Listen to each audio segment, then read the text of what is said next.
Hello, and welcome to Travels Around My Heart, the time that I take to dig into the emotions that travel brings to us.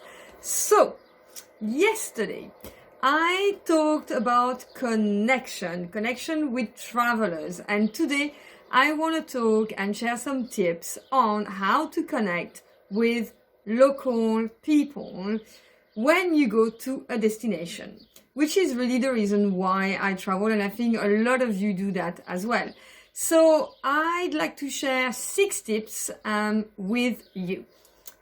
Tip number 1, get yourself a local accommodation, locally owned accommodation. That makes the whole difference. So I only stay with Airbnb or in guest houses. If they're guest houses or Airbnb, I much prefer staying with ones that are owned by women wherever I go. So I always do that research.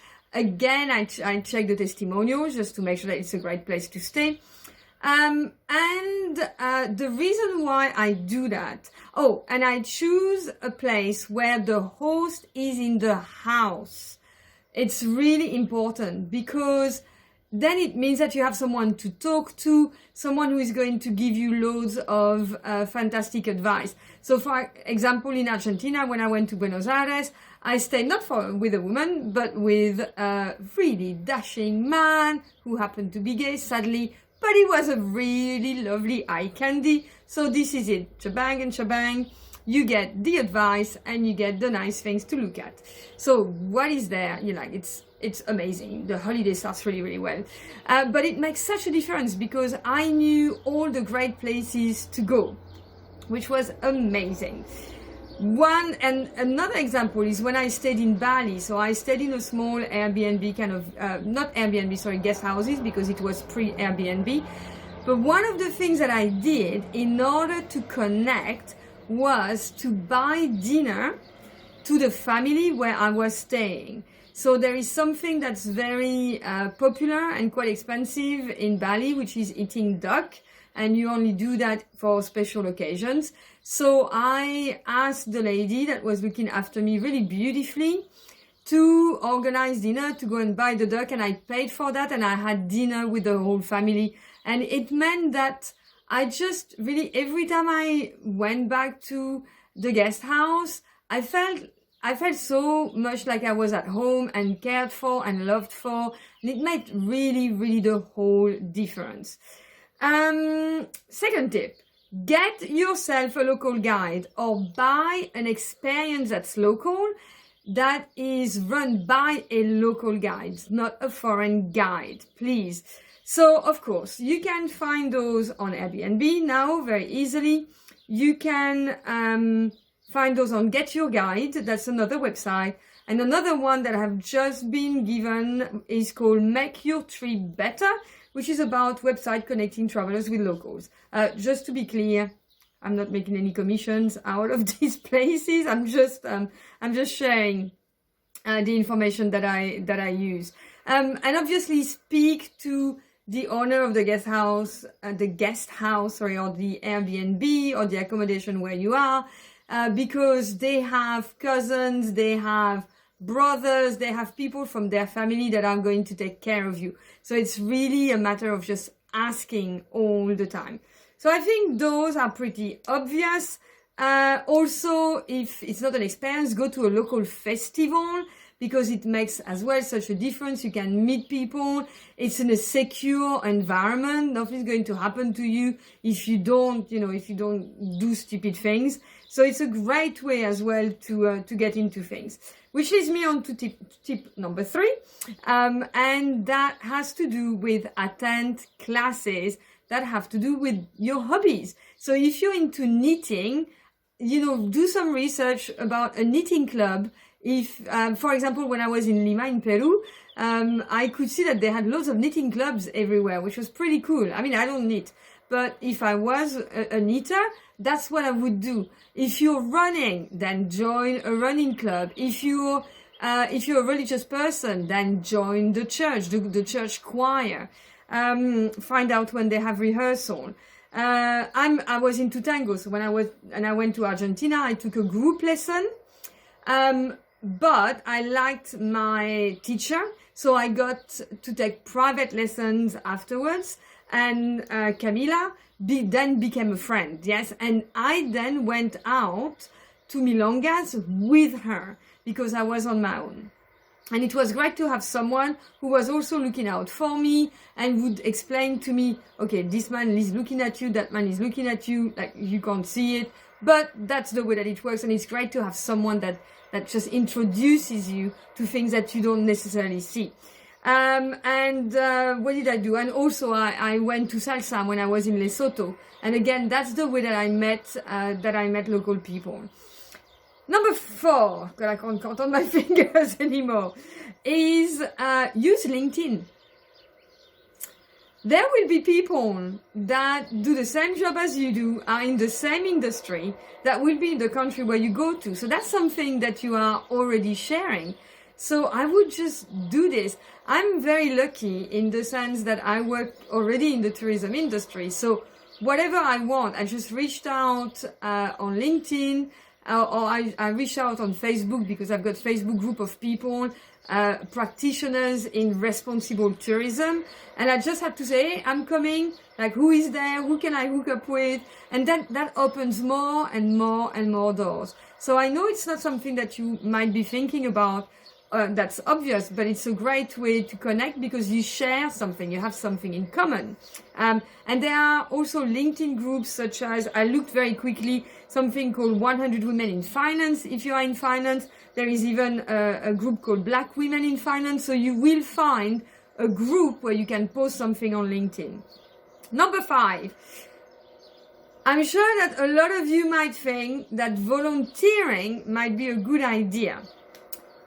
So, I am going to, in the future, do some videos on volunteering.